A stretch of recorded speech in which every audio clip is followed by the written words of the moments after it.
Hello, everyone. So, for our warm up entry ticket, we're going to go ahead and place some checks next to which writing tasks that you find troublesome. If you can pick your top two, we'll get started. Alright, so we've checked in, and it looks like knowing what goes where, planning is a little bit of a struggle, and I agree with that.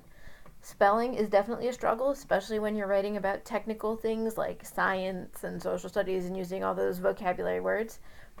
Um, Definitely revising, I agree, that is a very tricky subject because, well, it's more than spell check. I agree with that. And finally, another thing that's hard is making sure my writing sounds correct. I definitely agree that grammar can be a tricky thing these days. I was listening to a podcast and they were talking about how we make verbs out of nouns now, and we change how we use acronyms with younger people, and we might be more formal with our bosses. So it's always constantly trying to figure out, am I doing it right? So we are going to look at some tools today to support us in some different areas of writing. So I'm going to go ahead and share my desktop with you. So let me share my whole desktop. We are going to look at a couple of tools. Hold on, let me find my PowerPoint. Can everybody see my screen? Can I get a check for you can see my screen? Awesome. Woohoo! Things are working. So our objectives today is that students will learn about tools to support idea generation, tools to support planning of writing, because that's really important. I think if we planned more, writing would be easier for many students. And tools to support spelling, because, spelling. And then at the end, you're going to identify one tool that you can use in your own writing. Okay. Sorry, I got the peanut gallery is letting me know she earned some new coins in Dreambox. So, the first thing we're going to do is look at idea generation. Sometimes we get stuck with, what am I going to write? What should I be writing about? And it's a human conundrum. So one thing that you can do to support your students and yourself when you're writing, especially for fiction or narrative writing, is use the random emoji generator. And I'm going to show it to you what it looks like. It was initially designed by a teacher at a school for the gifted to help them come up with ideas. So you come to the page, and you can just keep hitting and then until you get 4 emojis or a set of pleasing emojis, and now you have a story to write about. So I've got a train, non-potable water, a whale, and a stoplight. So what we're gonna do, and if I really don't like that, I can hit start over and then have 4 more and thens, and it looks like I've got some animals at a comedy show, maybe, perhaps. So what I'm going to do is I'm going to share the emoji generator with you, and I would love for you to go in the chat. So I'm going to share that in the chat. I would love for you to hold on, let me put those hands down, lower all hands, sorry. Whoops, those aren't hands. One more time. Let me, where are my checkboxes? I would love for you to open the emoji generator in a Chrome tab, and when you've done that, raise your hand for me. I would love for you to open that in a Chrome tab. When you've done that, raise your hand, and I'll send you to a breakout room. When you're in the breakout room, I'd love for you to generate your 4 emojis and then write a very brief story starter, sentence prompt, whatever. So when I have 2 hands raised, I will send you to the breakout rooms.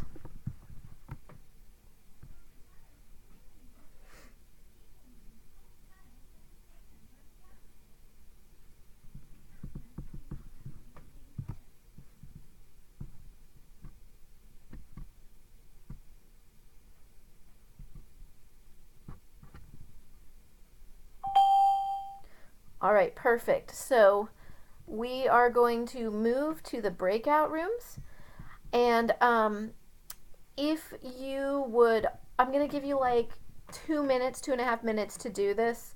So just, just for time's sake. So we're going to go to the 2 breakout rooms, and I believe we should be good to go, and I'll check in with you.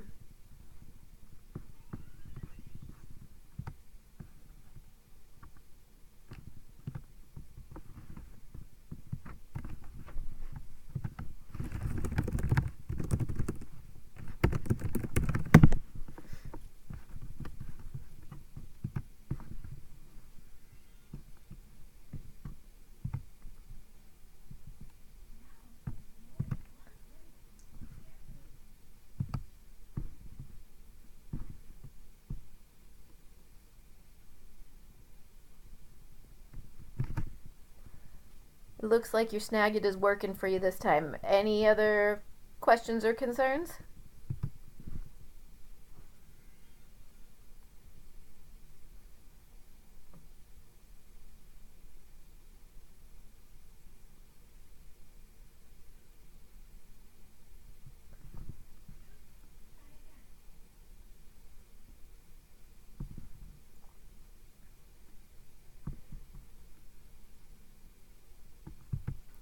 Okay, I'm seeing that you're doing well. So Shannon, I'm going to move over to Mike's room unless I hear from you.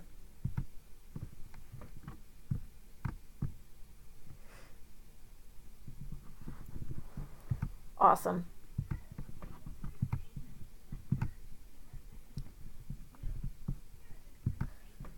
All right, those look like some yummy emojis. Flan. Yum. Is that flan? I thought it was a cup of coffee.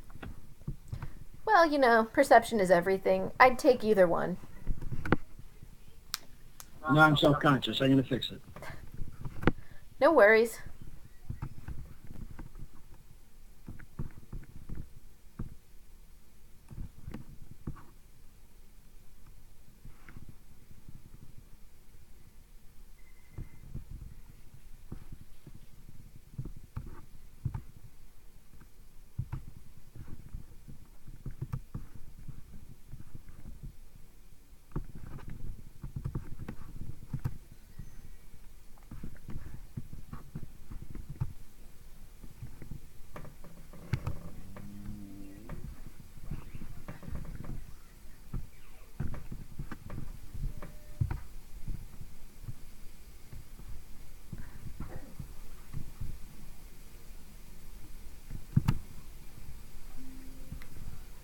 All right, so we are back from our breakout, and I believe I got everybody's page right here.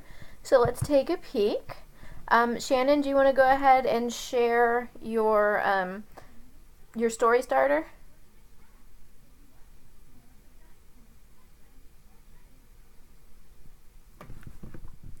Whoops. Sorry, forgot to turn on my microphone. So we're all back, and I got the walls transferred. Shannon, would you mind sharing your story starter?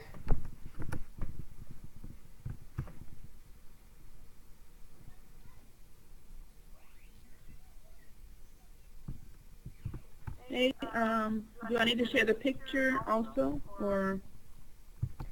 That's up to you, whatever you want to do. Okay, so I'm not sure how to do that, but the stories, the cameras began to roll. The diva was on duty, and we were ecstatic. Even the babies had fun. All right, that sounds like a great story.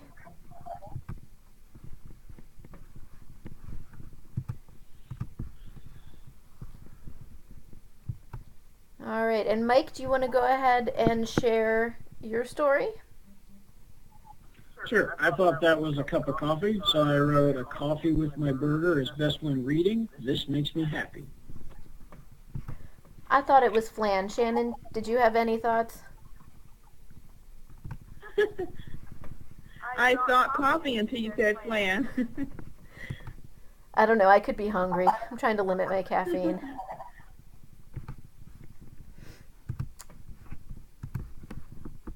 All right, so we have looked at one strategy for generating ideas for writing. So that is the random emoji generator, and it's completely free. Looking at another tool, planning, which is using I feel like kids would do so much better with their writing if we planned. So you can use a graphic organizer in Google Docs or in Microsoft Word, a table to help kids plan. So I'm going to show you in Google Docs because I feel like that is where many of us teach these days. I've reshared my screen. Can everybody see it?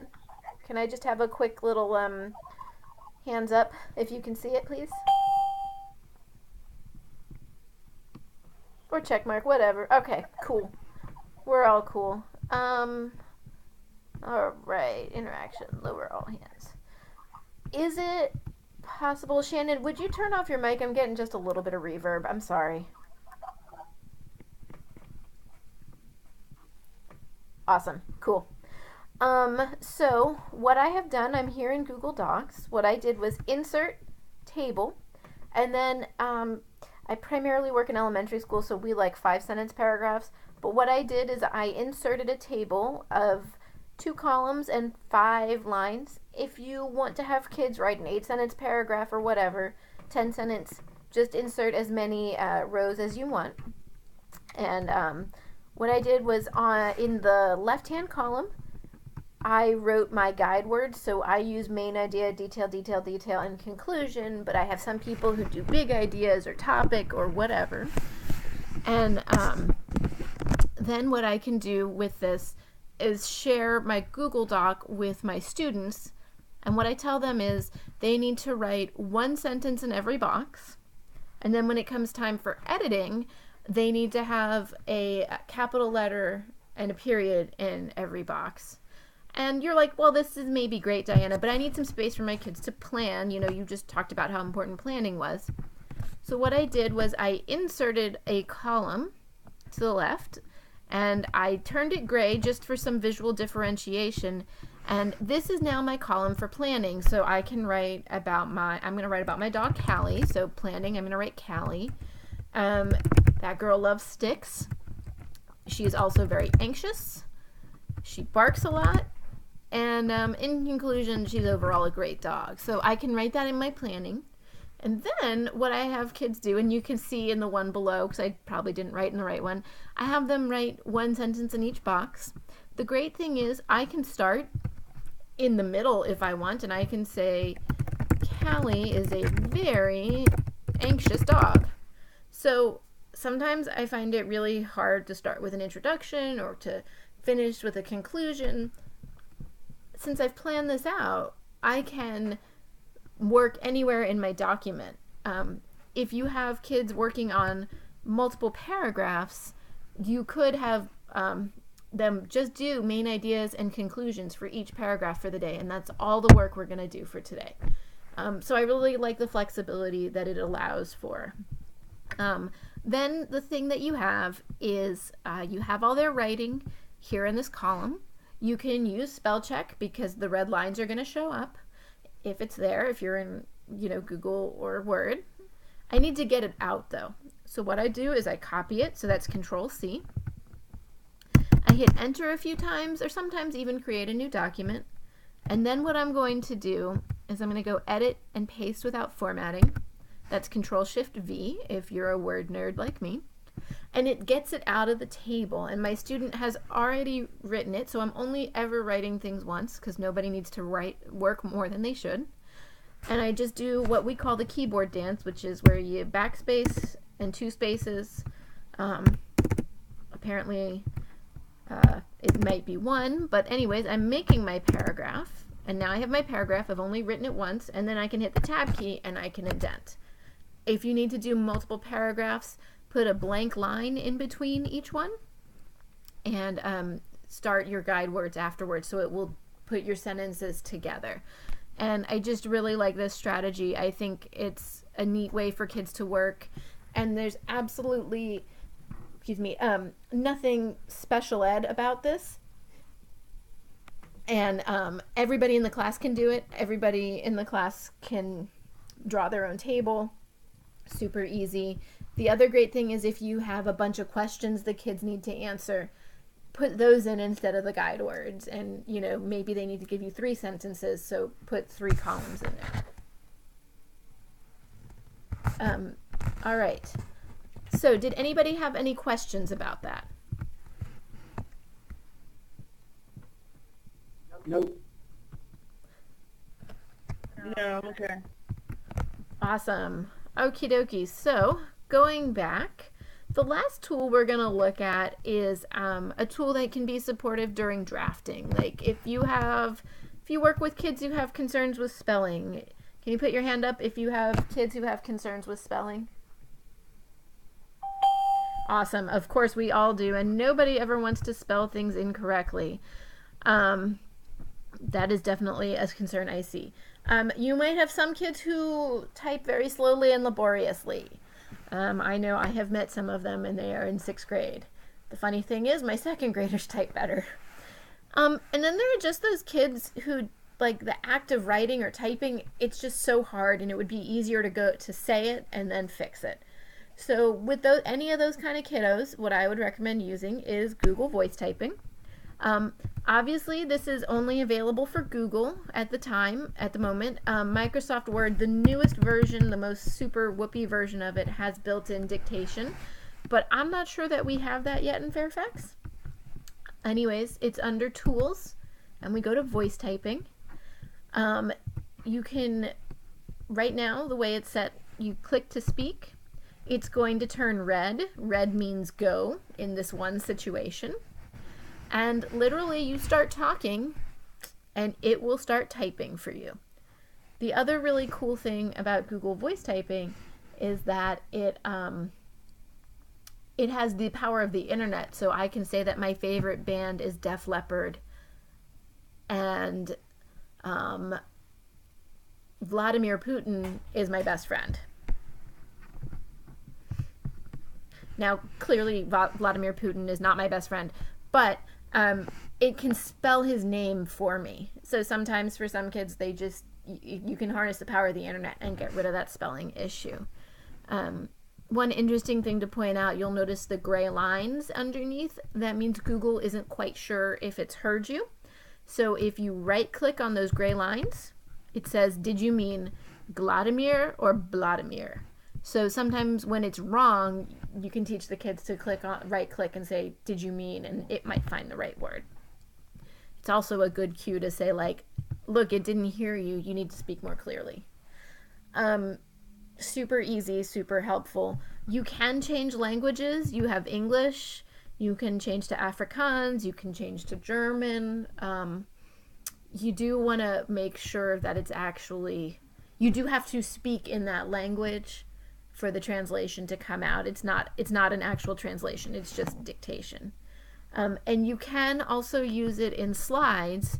The one thing to know about in slides is that it only voice types in the speaker notes.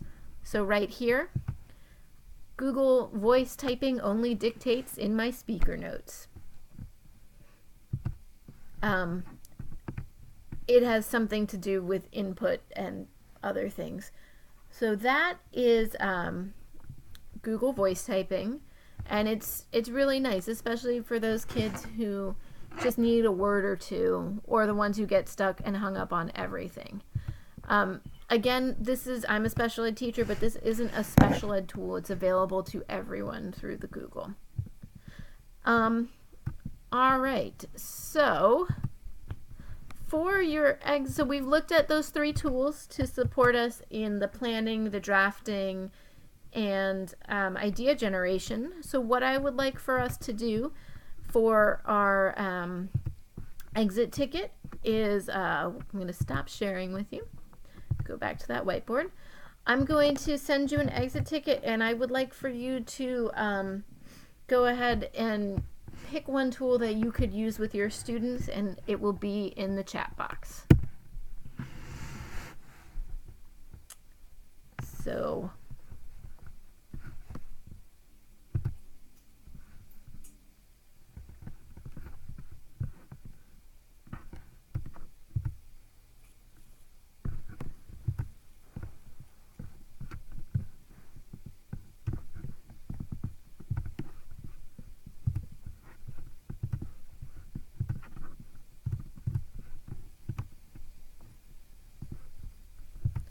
So I'm glad everybody likes the emoji generator, and we'll see you next week.